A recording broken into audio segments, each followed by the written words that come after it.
Today, we meet Mandy and hear how her story of grief through the loss of her mother at the tender age of 7 has shaped her life. We learn through her life and grieving experiences why being present is a choice and human connection requires vulnerability. Finding a large calling in life for her, we will learn why she has left her six-figure tech career to help others find clarity, confidence, focus, peace, and purpose.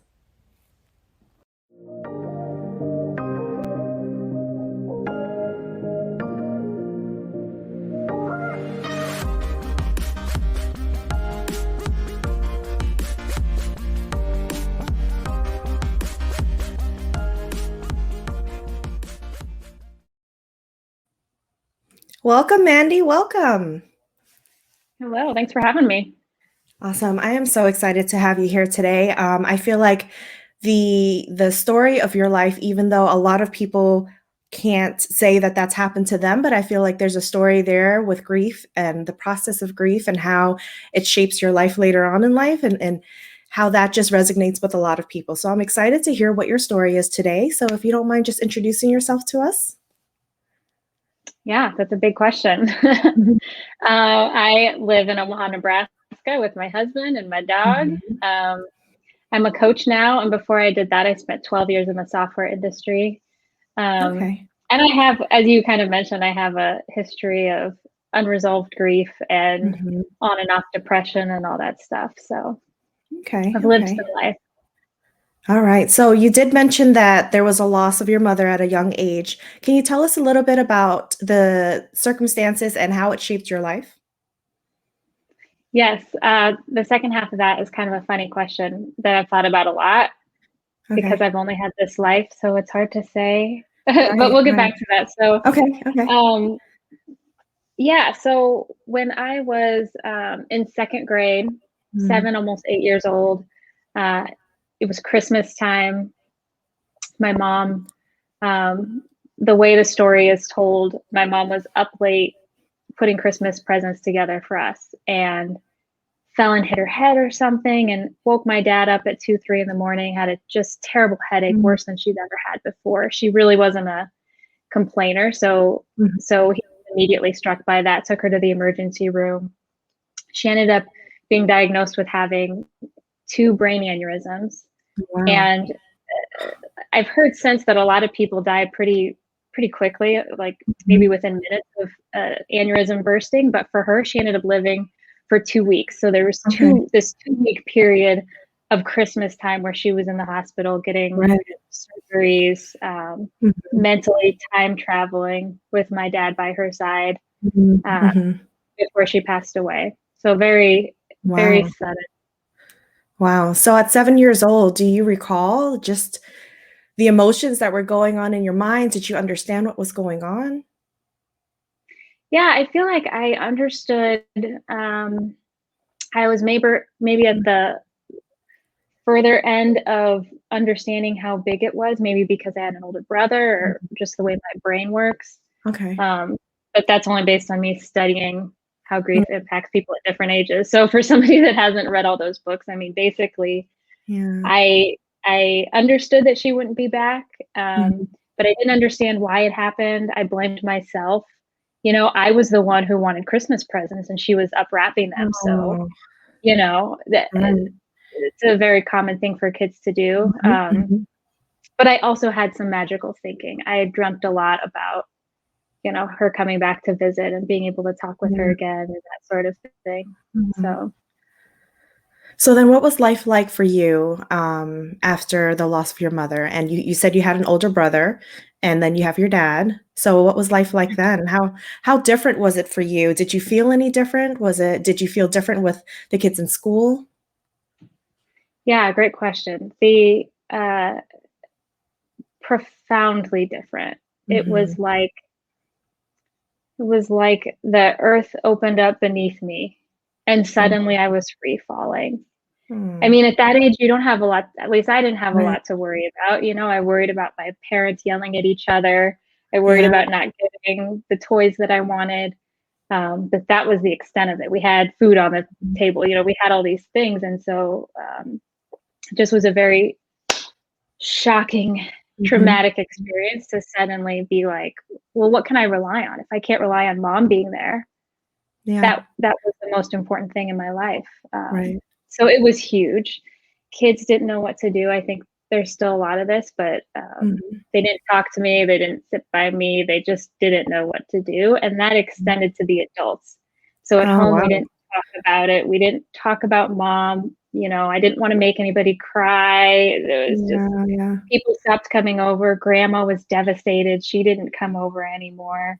Mm. My dad started dating quickly, which I think is also really common. A lot of men seem to quickly get into new relationships. So, you know, it doesn't necessarily mean anything. It just is what it is. Yeah. Um, yeah. And my brother was already having some challenges. Mhm. He like the way I think about his childhood is he was a very, very smart guy that they didn't know what to do with, and he rebelled. Um, Oh. one of his teachers told me a story years later about how no, did she tell me that? Anyway, I heard a story years later where Mhm. my brother was acting up in class. He's probably sixth, seventh, eighth grade. So Yeah. the teacher sends him out into the hall while they take a test, and or while she lectures before the test or the quiz. Mhm. Mhm. Lets him come back into the classroom right before the test, so he doesn't get to have the instruction, and he aces the test. Oh, wow. So, like, this is kind of the picture I think of my brother, just like acting out. And then, so he was 12, I think, maybe 13 when mom died. Mhm. Um, so I think his experience was, you know, he went the more rebellious route, and I went the Right. overachiever route, which you can see as you learn more about my life. Like, Uh-huh. he broke away more and Right. was one credit shy of ever finishing high school. And I was like, well, at least the teachers appreciate me if I get straight A. So I'm just going to do that thing and get Yeah. my attention at school. Oh. Oh, wow. Wow. That's, and it's always strange because I hear a lot, with different situations where people have lost a loved one at a young age and just the different types of paths that they all take, whether it's intrinsic and you were always destined to take that type of path, where in your case you said you were an overachiever, and were you always going to be one, or was it a result of what happened in life and at losing your mother at such a young age? So it's very interesting, and it sounds like you've done tons and tons of research on it, whether it's at a younger age or now as an adult, just looking back to understand better. Can you tell us a little bit of what you've done, as far as understanding more of what how your life was impacted, the type of research, and how children deal with grieving and how they handle that? Yeah. So in terms of what I did, I think I've always had this thirst for knowledge. I think probably Mhm. a lot of motherless daughters, as Hope Edelman calls them, we have this thirst to know our mom, Mm. and so not only with understanding grief, but that's all been sort of part of my just, I need to know, I need to understand and put the pieces together. And like you kind of alluded to, I need to create this story and make Mhm. sense of why my life is where it is. So some of the things that I've done is look through old photo albums in my dad's basement, or pen pal with my Aunt Patty, who was mom's younger sister, Mhm. and put these pieces together of who she was. And then Wow. also it's like researching, what is an aneurysm? What causes an aneurysm? As I got older and realized that it took Mhm. me a long time to realize I had shame, that I had blamed myself in some way Oh. for her death, which is just sort of a natural response that kids do sometimes so that they can create a sense of control when they no longer have control. It's like Mhm. the Mhm. earth was gone. I wanted to feel some kind of safety. Maybe if I could say that A plus B equals C, that was some sort of Oh, wow. security. Maybe if I can make sense of it, even if that meant that I was a terrible person that Uh-huh. that did this, Right. which again was not Oh my conscious, gosh. and who knows how it Yeah. impacted my life. But Right. gradually through therapy, I found that thread. Mhm. Mhm. Um, yeah, yeah, and I think also the other element of education is my brother has always fascinated me, and Mhm. that's probably a common thing too with siblings. You have, uh, I've heard of this theme of other people feeling guilty because they are outshining their sibling or whatever. I totally had that. Oh yeah. Um, I didn't. you know, Not me. nice, good. So I wanted to understand, like, why did he pick that route? Why did I pick this route? You Mhm. know, uh, books tell me that I didn't do anything wrong, you know? Right. Yeah. Yeah. That's very interesting. And so I have a really good friend who ended up losing her mom. She was an adult at the time. So she was 20, 21 years old. And then her younger sister, maybe 17, 16, 17 or so at the time. But she did the same thing. Even as a 20, 21 year old, she found guilt in herself saying that, her mother had ended up passing away in another country when going home to visit, and then realized she was sick, was hospitalized, and it was so instant and so immediate. And she said, if I had known, if I had made sure she went to the doctor beforehand, just made sure she had a full physical, or if mom had said something sooner, I would have been able to go over there and or bring her home, or something, where she felt like if she had acted sooner, it could have things would have been totally, totally different for her. But even as an adult, she felt that way. And so I can Yeah, only, and I can only, 21 is very young to lose a mom too. It's yeah, yeah. it is. It is. Well, Mandy, thank you So so much maybe for, there's no age limit on right. the guilt we create around situations. I agree. I think that there's definitely truth to that. And even like now with my so my family is pretty small, but my husband's side of the family, he has a really large family. And so there's lots of, I mean, he was like grandkid number 148 before. And What? we found his great grandmother's obituary. And in the obituary, he was great grandkid, great. So maybe it was just great grandmother obituary, and he was great grandkid. It was before so she passed before he was born, and she already had 148 grandkids, great grandkids. It was just a ridiculous number, such a Wow. large family. But we found that was pretty fascinating to find that. But even in my husband's family is just, there's lots and lots of family members, and so a lot of them are in the baby boomer age, and they are in the elderly age. And now with COVID, things are just happening really, really fast on that side of the family. And we're finding that too, even those who are passing away at 90, I'm still hearing certain comments coming from other family members that, oh, maybe if we had done this differently. And I'm like, but this Yeah. person's lived a really good life at 90, and so it's, everybody grieves in a different kind of way, but I feel like no matter the age, it seems to always, there's similarities everywhere, and no matter what the age group is. And we don't like death, man. And I don't know if we're more scared, like, which Hmm. part of it? It seems like we're scared of not existing. Right, yeah, that scares me. It really does. Like, if it, I don't know, it scares me to death. So all right. So on your blog, Mindy, I looked around and I saw that you had one of your first blog posts that you had mentioned a horse had taught you about grief and Mm. play. And I was very touched reading that. So I just want you to kind of tell our listeners a little bit more about that, what occurred that day, and your aha moment, the moment where you realized things just kind of came together for you. Yes, thank you for asking. I love animals, so that is a really special memory for me. Mhm. So this was um okay, set the scene. We're in California. I want to say Southern California, San Luis Obispo, California.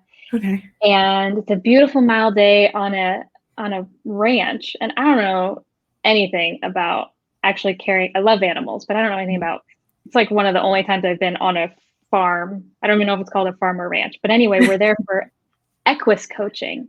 Okay. Equus being a horse, and it's where horses and coaches, life coaches, partner up to teach you things.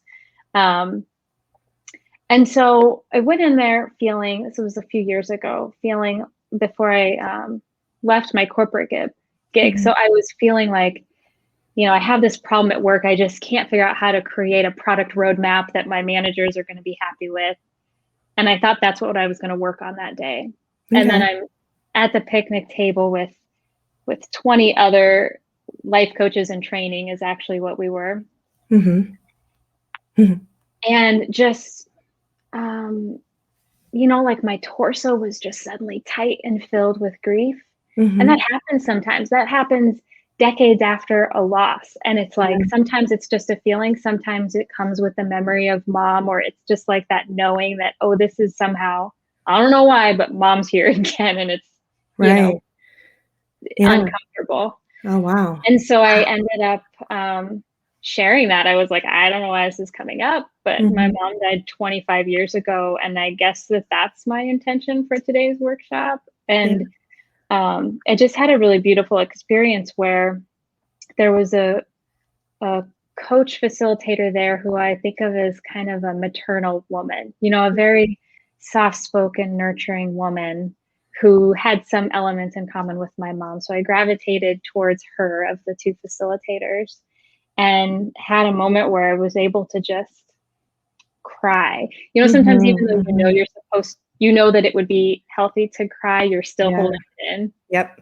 So I'm Mhm. here in this safe space and I'm still like, I feel like I want to cry, but I don't think I should. I'm afraid I won't be able to stop.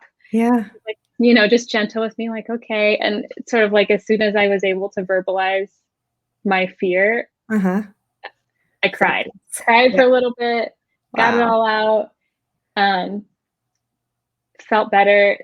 I've heard some stat. I need to look up the actual science behind this. Maybe you know, but something like most feelings, if we just let them go within Mhm. like 90 seconds, they usually have completed. Have Yeah, yeah. you heard anything like that? I've heard similar, yes, yes. But Yeah. not details, but yeah. Wow. So anyway, it was something like that. So that's the space that I went into the ring with this horse, Mhm. and just had a really lovely moment with this horse where I don't know how to describe this. Basically, we were going along fine. I was getting him to spin around, trot along the circle very Mhm. easily, even though I had never done anything like that before. Oh, wow. And then he stopped and looked at me, and I was frozen with fear. And it was like I was right back to being 8 years old and worrying if I was going to upset somebody. And I was like, what's this horse thinking? Is he mad at me? Uh-huh. That doesn't really make sense, but that's what I was thinking. Right. Um, and with the help of the human coach, we Mhm. kind of connected those dots and it was like, oh, interesting. Like this is this pattern that I keep coming back to. I keep being concerned about what people think, Mm. changing my behavior to make people comfortable, to not upset anybody. Mm. And it felt like such a relief just to connect that. And Yeah. once I saw that and I relaxed and I let it go, the horse just like gently trotted over to me and then Uh-huh. put his little, not, what do you, whatever you Oh. call it, his Uh-huh. nose on my Yeah. shoulder. Uh-huh. I was like, oh my God, it was a little horse hug. It was lovely. Oh, that's so It was sweet. very sweet. Oh, thank you so much for sharing that story. I think a lot of animal lovers out there would appreciate just the story in general with it being connected to an animal, but I think that's incredibly important as part of your healing process, even 25 years later. You know, I think we're continually healing. Our bodies are always continually healing, and so our mindset as well. And so I think that's incredibly important. And I'm Yeah. glad you had that moment. Yeah, it was lovely. And I often call it integration. It's like Okay. I'm not broken, but there is this piece of me that's kind of separate and not integrated yet. So yeah, it was a nice integration experience. And I think it it aligns. I mean, it was maybe 5 months later that I left software. And Hmm. it's all kind of along that same path because it was Wow. the same patterns that were keeping me in that job. I didn't want to make people uncomfortable. Then they'd have to look Right. for a replacement. Then I'd have to explain to people why I wanted to leave, and I don't want to hurt their feelings. I don't want to make my Yeah. husband uncomfortable. He Mhm. likes having my income. um, so they seem like these big untouchable Right. blocks until they're out in front of you, and then it's like, oh, okay, I do have options. Right. Wow. Wow. Sounds like you stepped outside of your comfort zone and really took the leap of faith to do something different. So that segues into my next question is in one of your posts you also mentioned that being present is a choice. And so can you share with us when you came to that realization where present is a choice and not so much, I don't know, a necessity or not a necessity or Yeah, that's a wonderful question. I haven't thought about it that way, but I do. eh, My mind flashed back to maybe like 10 years ago, Mhm. and I'm thinking, I didn't know what present was.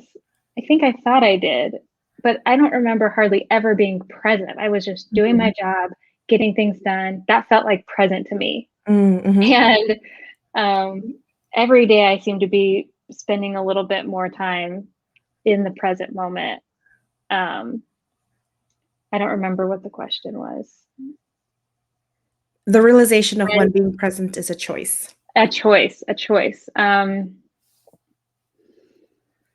Because I know in our industry, one of our mottos at the hospital is be here now. So being present in the moment, actively listening, actively living in the moment, and understanding that you're here right now. Let's address what's happening now, so that we are present for our patients and present for their families. And so that when I hear being present is a choice, like that's what it reminds me of, is being here now. So I was wondering like if there's a different take on it for you. yeah, I love that. That makes so much sense because I think I have such an affection for nurses. I've always had such good experiences, and that feels like why it is. Like nurses are often so present. Yes, they're nurturing, but it's like they're the one listening to you. They know what's going on. They're Yeah. paying attention to the little details. Mm-hmm. Um, so that's totally a part of it. Like that's coaching too, is you have to be really present Mm-hmm. because it's not about what I think or what my worldview is. I have to just really pick up on the nuances of what you're saying and not saying so we can understand what your worldview is. Just like that horse helped me understand what my block was. Exactly. Yeah. Yeah. Um, and lately, I don't know if it's because of COVID or what. By the way, I just hit my pedometer goal. So I think now I know that I can do this and it'll mean that I'm walking. That's so funny. That's I perfect. can move my hands and get my steps.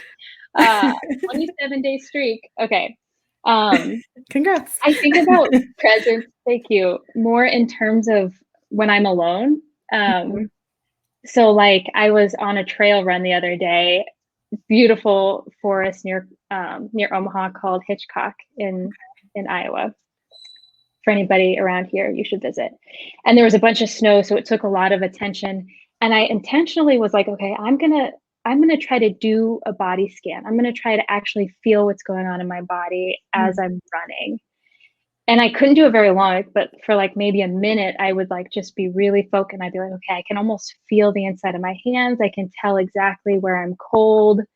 I can feel my right knee that's a little bit cranky. Oh, And it wow. was like really exciting and peaceful Huh. because it just felt like this huge volume of information and sensation that was accessible that I Huh. normally don't access.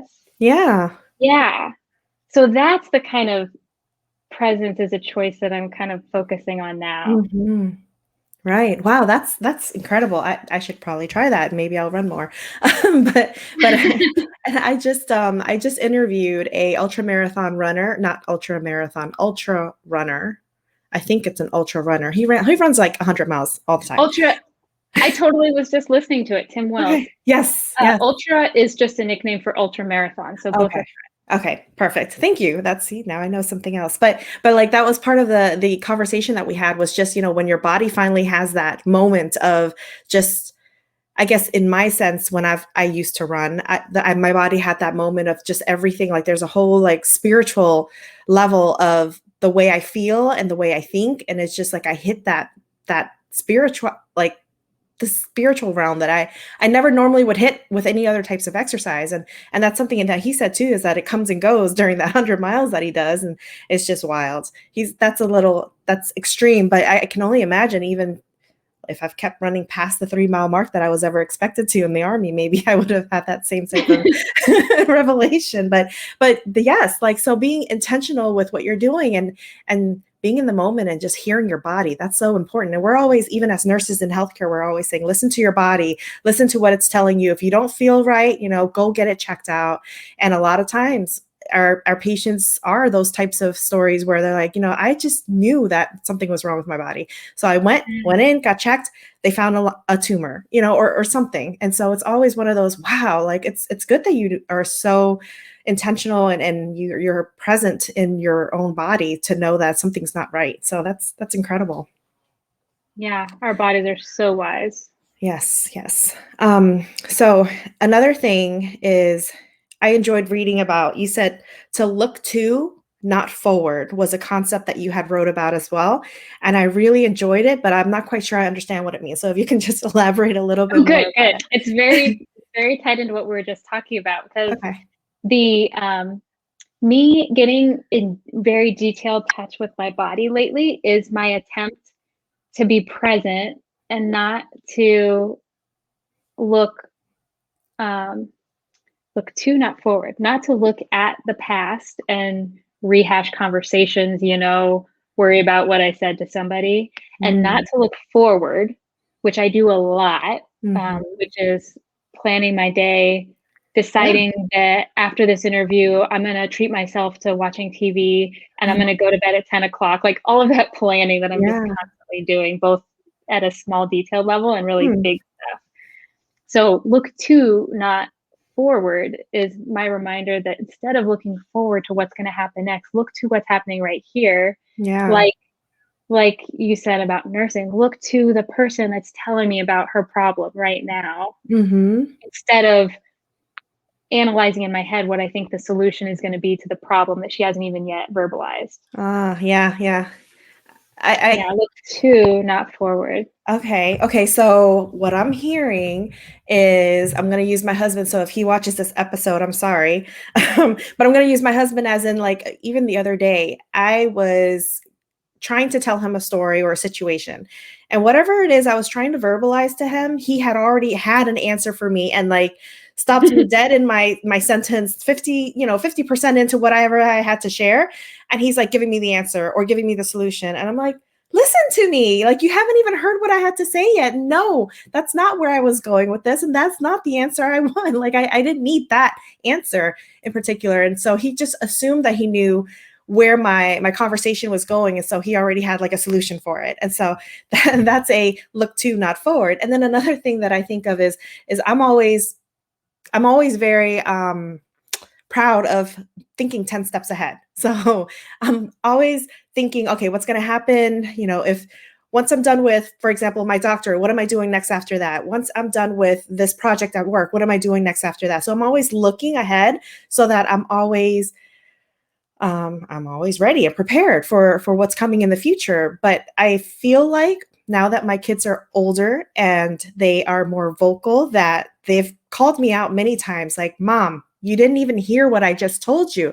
Like, I would just respond, yeah. And they're like, did you even hear what I said? And so I'm able to at least recall, like, the last phrase that they may have said. And they're like, yeah, but did you hear the entire conversation? And so my daughter is really big on calling me out for that.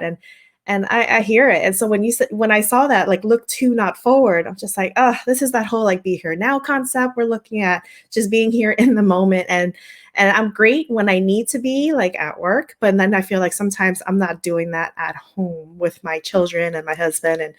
And so I get myself in a little bit of trouble with that. Yeah, it's so loving that they're able to call you out on that, even if Yeah. it's hard to hear. It is hard to hear, and I tell them all the time too. Like, I'm sorry, I'm trying. I'm gonna try, but if you call me out, I will notice, and we'll address it in the moment so that I can really be more attentive. So That's huge. What more could they want? Yeah, and I think 2020 helped me realize how good I'm not at going with the flow, and it was just like I finally realized, okay, this idea I have in my head that I can Mhm. create a business plan with a specific revenue amount and I can know what's going to happen for the 12 months. I've been thinking that that's a little ridiculous for a while, and then 2020 hit and it's like, okay, it's definitely ridiculous. There's no reason for me to pretend that I know what's going to happen 12 months from now. Right. Um, so I haven't completely thrown them out the window, but I'm stepping that way. It's like it's hard for me to see how much value long-term planning has. Mm-hmm. I don't know. Yeah. Yeah. I'm also in the middle of a 6-month running training plan, so I don't completely agree with that idea of throwing things out the window, but there's something there. Maybe it applies here, but not so much there. You can separate where it applies in life and use it where Yeah. it works best. So, Or like a um, loose grip on the plan is probably helpful. yeah. There you go. There you go. I like that. I like that. All right, so let's discuss how you left, or why did you leave your six-figure tech career income to help others? Yeah. So um, I enjoyed it. It was a good career, but it Mhm. wasn't great. I worked with a lot of really lovely people. I was good at my job. Yeah. I had progressed up the way that you're supposed to progress up. Um, but I really had known for a very long time that I wasn't passionate about it. I remember being jealous of my one of my coworkers who was a software engineer. Mhm. I went over to talk to him one day during lunch, and he was reading a blog about engineering, and it just really like hit me in the chest. And I was like, I am never going to want to read a blog about software engineering. Like, that's not what I do for fun, which I think means that I will never be the best software engineer that I can be because I just am Ah, not that jazzed about it. yeah. Um, my books were all self-help and finding your ideal career and stuff Mhm. like that, meditation, feng shui your life. Like, um, so Huh. I had little, you know, pieces of awareness along the way. It took a while before I really made the leap. And, Mhm. it's a to really condense the story, it was like I had a really toxic workplace that triggered some depression that suddenly was acute. I was spending a couple days in a row at a time in bed, just unable to get out of bed. And I was already on antidepressants. It wasn't like I had never dealt with anything like that, but it was bigger than it had been in a really long time. Yeah. Um, I mean, yeah, and I'll leave it at that. And so I've spent probably 5 years with a really great therapist. And Mhm. in that time, discovered that life coaching was a thing. And as soon as I heard about it, I was like, oh, actually, I think that's exactly what I like to do. Yeah. And then learned about coaching and knew that I wanted to leave, but still was really attached to my job. And it took another kind of smack for me to leave. Yeah. For me, it was my 34th birthday. Right around that time, a new wave of depression came up, and I hadn't been very sad for a while. So it kind of felt like it came out of nowhere, and I didn't Mhm. initially connect it with my birthday, but I gradually came to realize that because my mom was 35 years old when she died, Mm. and there's always a lot of us have this idea that we're going to die at the age that our mom died, that we're not going to outlive her. So I had always been sort of worried about my 35th birthday, but this was my 34th birthday. Yeah. So it was unexpected. But the feeling that I uncovered in myself, I suppose you could say, is that I felt like um, this could be my last year on earth. And I Mhm. know what I want to do, and I'm not doing it. And I was just so mad at myself. Oh, wow. And as soon as I realized that, I was like, I I actually could leave my job. I had a peer coach at the time who did a little coaching with me, and I realized again it was just these little Mhm. unhelpful limiting beliefs that was keeping me in that job. Right, yeah. And it was one of those things where once I made the decision that I was going to quit, again my body was just like totally relaxed and full of peace. So there was no doubt in my mind that it was the right decision. That Wow, does not yeah. happen very often, but in that moment it was like, whew, oh, okay, this is the right decision. This is wow. Suddenly I can just lean back in my chair and like I couldn't stop Wow. smiling. And it's not that it wasn't terrifying and hard, but it was Right, just it yeah. came with such peace. Right. Wow. It's like intuitively you knew that was right for you all along. It just took you so long to get to that point, but when you finally got Yeah. there, it was wow, that's crazy. That's crazy. So then you left your career and then what did you do after that? So we haven't discussed what you started getting into. You mentioned life coach, but tell us a little bit about your journey as a life coach. Yeah, so I've been doing this for a few years. I think, once I had that realization, I talked to my boss and quit like within a day, and Mhm. then, gave my 2 weeks.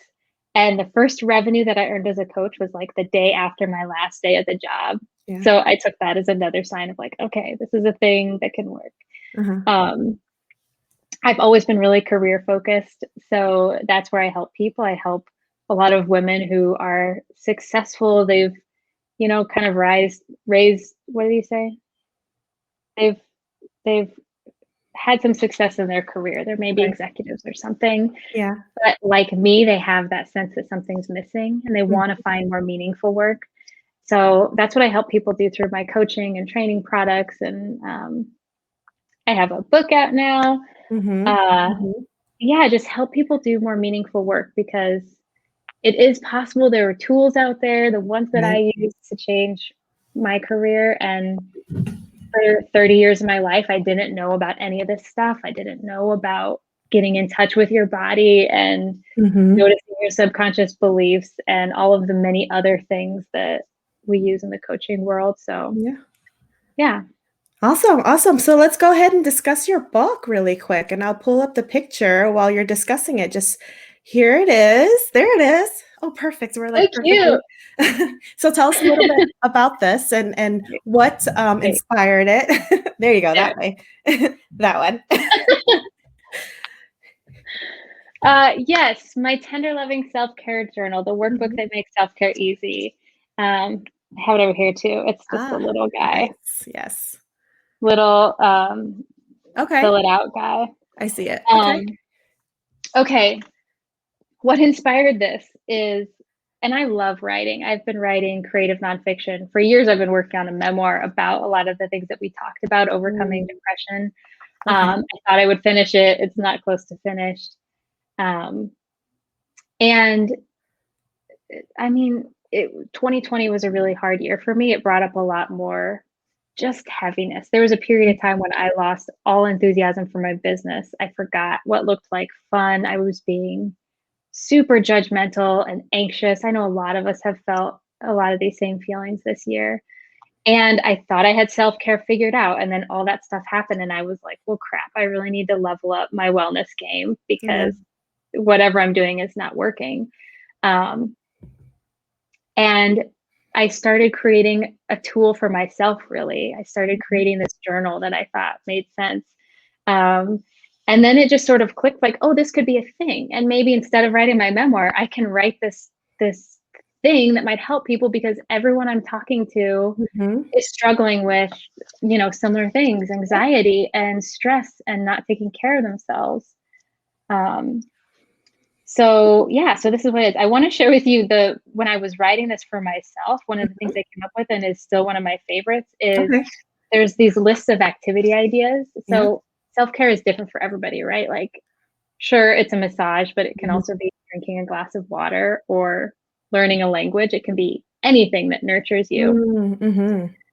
And one of the things that I needed was 1 minute mood boosters. Like I may not have an hour to go do something, but if I'm no matter what I'm doing in the middle of the moment, if there's something I can do to just raise my bar a little bit, um, I Yeah. need to have a way to reference those things when I'm in the midst of the muck, right? Mhm, So I have mhm. this 1 minute mood boosters list Okay.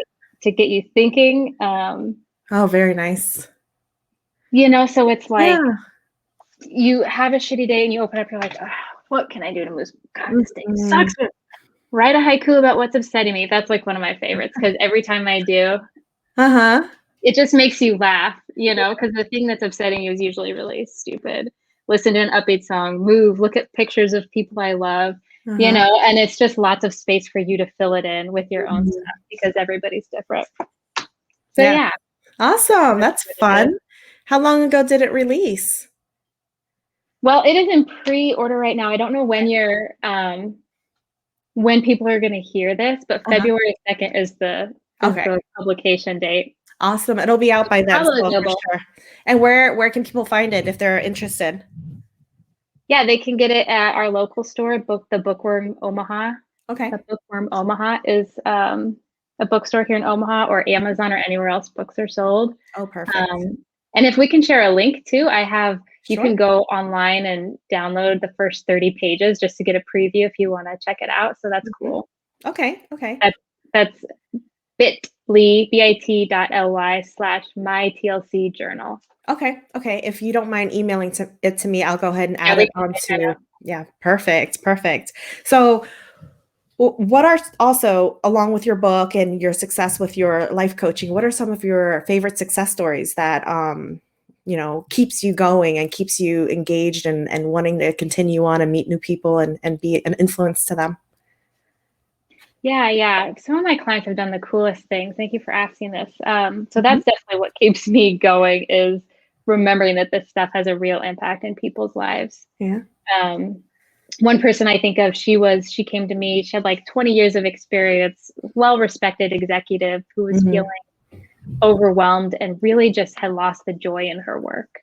It Okay. felt meaningful. It felt like it was important to people, but just wasn't fun anymore. She was Mm-hmm. having a hard time being an inspiring leader when she wasn't having any fun. So once we started working together, there was lots of the quick wins just in her current workplace. So she started having more fun. She improved her relationships. There was like a department that had been driving her crazy for years. She said, you know, Mandy, I found this journal from like 3 years ago, and I was writing the same stuff that I'm telling you about now. So I have got to do something about this. And I'm like, yeah, let's fix this problem. And so she had a better working relationship with them. Actually, Nice. COVID hit in the middle of our time together. So she had been overwhelmed before the pandemic hit, and then after some time together, even with the pandemic, she was being praised for her calm and effective leadership during that crisis. I thought that was very cool. Yeah. And ultimately, so I didn't mention, when she came to me, she wanted a new gig. She didn't know what, and she had actually decided 2 years before that she was ready for something new. She got her MBA. She had like one interview and then stopped. Which, that happens a lot because it's a big scary thing. Yeah. So anyway, she's currently she left her job with confidence, and she is enjoying a gap year, which is a dream she's had for like ever. And she's just starting to explore a new career for her that she didn't even think was going to be an option like 6 months ago. So, oh, wow. That's awesome. That's great. That's yeah, great. it's very fun. So even if she didn't, it sounded like you were able to assist her in her current role, as well as, you know, she didn't necessarily have to come to you to say, I'm ready for something new, but just help me discover myself, help me find what it is. It was more like, well, let's see what's not bringing you joy now and how we can fix the current situation, and then start to dig deeper into potentials. So cool. 100%. Yeah.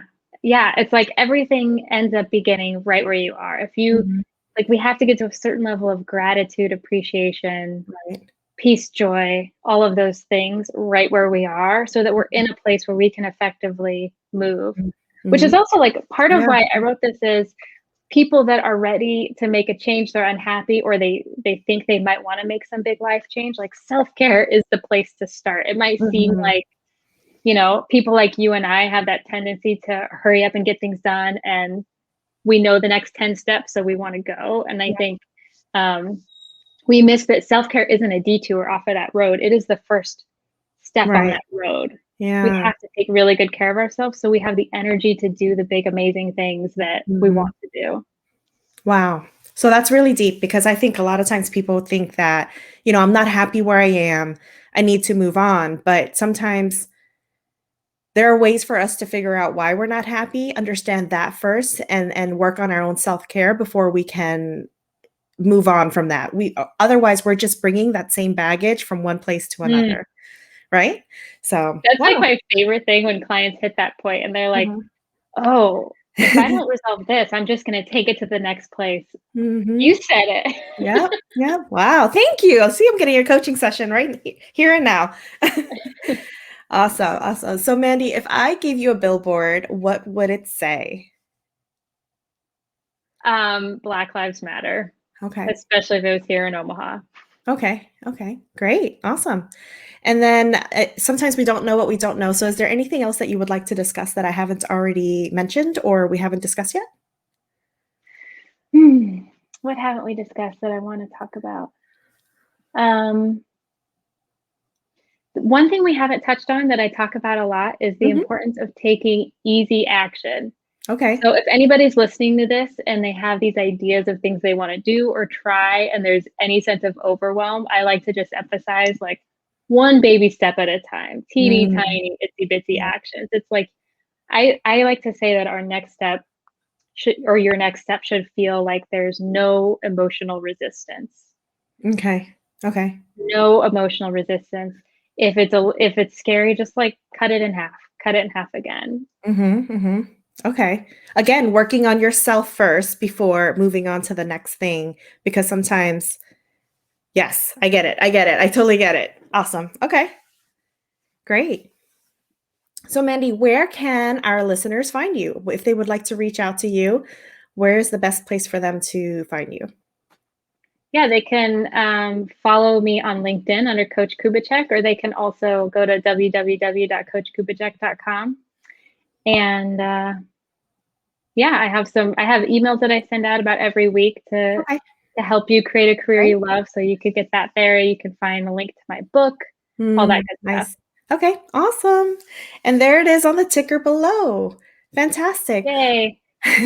Well, thank you so much, Mandy. It was such a pleasure speaking to you today. And I think I've learned a lot about just making sure that I take care of myself before I move on to the next step, which is incredibly important. And a lot of us, especially those of us who have, I don't know, where I thought I was doing really well, thinking 10 steps ahead, I need to just be present now and focus on the now. So thank you so much. And it was a pleasure.